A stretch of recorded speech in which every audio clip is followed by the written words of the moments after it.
what you're going to do is you're going to work off this image. His spine, straight up and down. Boom, boom. I draw a straight up and down line. All right. I put in a loose oval or an egg shape for the head. In this case, it's a 3/4 view. So I might get a little bit of where the ear would go back here, a little bit of the head. I'm just going to loosely lay that out. His shoulders, would you see that trick? His shoulders are at this angle. All right. His bicep is at that angle. His arm is at that angle. Now, for those guys who are really paying attention, you're like, well, wait a minute. It's not 1, 2, 3 to his wrist. That's true. It is, but from the angle he's turned at, and because his arm is probably pulled back behind him, that arm is what is called foreshortened. And so to grab that arm and to measure it, all I had to do was bring that over. Now check this. Oh my gosh. There's my angle there. Here's my angle here. All right. Is that 3 heads from the shoulder? 1, 2, closer, but that arm's foreshortened too. All right. Just for giggles, I'm going to start even before I get done with the body. And I'm going to start putting in my teardrops just to give me some idea of where this guy's going to land.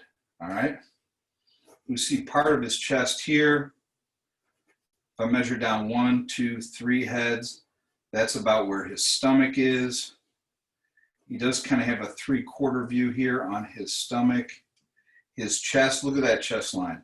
Boom, I gotta roll that right up from there. All right, I can put in my bread roll for his shoulder. I can put in my teardrop for his arm. I can put in my other teardrop for his forearm, and there's my fist. Now all I have to do is go, his hip is here. This leg's going to disappear behind the other one. This leg comes out at a, I don't know what degree angle that is. All right, but it's going to end up being a teardrop, accompanied by another teardrop. All right, so it's like the whole canon of the human head. I'm just doing by sliding lines over, like so.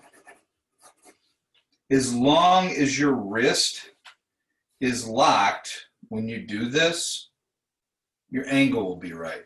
If your wrist does this, then no.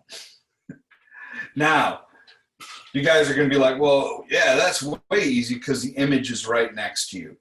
True that. And I'm going to end up putting it on a screen. So the only real difference is when you go to draw this from the screen, you're going to lock your pencil and bring it straight down like that. All right, so whatever image that you see on the screen, if an arm is sitting like this on the screen, you lock your wrist, you drop it like that, that's the angle. All right, I'm going to ask you from refraining from throwing your paper onto your screen and tracing it, because it won't do anything good for your touch screen.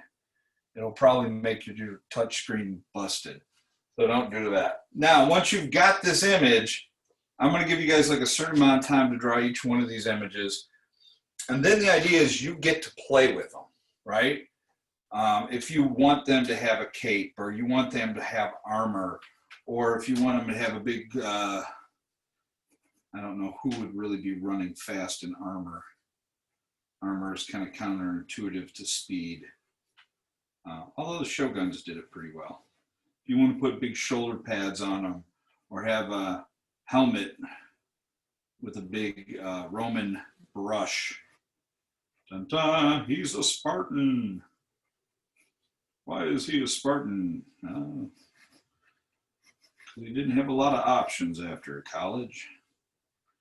He was going to go into the private sector. And then you can bust it up, his face, and you could decide, is he going to have a helmet? I just kind of went with this armor thing. You guys will take your characters or your body poses and do to them as you want for your characters. All right? So that's what we're going to do today.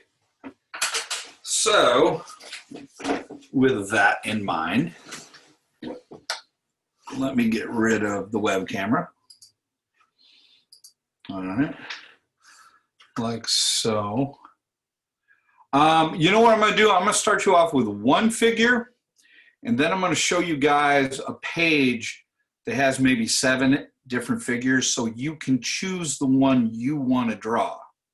And eventually what will happen is you'll go online, you'll find your own poses. So if you're like, hey, I want a guy kicking, I'm going to type in to Google image, ninja kicking, or samurai kicking, or lady kicking, or whatever you want. And you'll build your drawings off of those. So that'll be the extent of what we're going to be doing. So let me get over here. Boom, boom. Okay, I was originally going to just let the video roll, and I was going to paste over the images that I used in class. Unfortunately, I did snag those from the internet, and I really don't know if there'd be a legal issue of me putting them up in a YouTube video. So you can pick any images you want to base this off of as far as figure poses, as long as they're in human proportion. Or you can go to the announcement section of my Canvas page, and I posted those images there. Because they're not being rebroadcast to 1 million people, I think I'm in the clear on that. So that's what you're doing. 3 different figure poses for this assignment. We're going to do this every couple of days, so I'm going to post new pages on my announcements. All right? Have a good day. Stay out of trouble. If you can't stay out of trouble, don't get caught.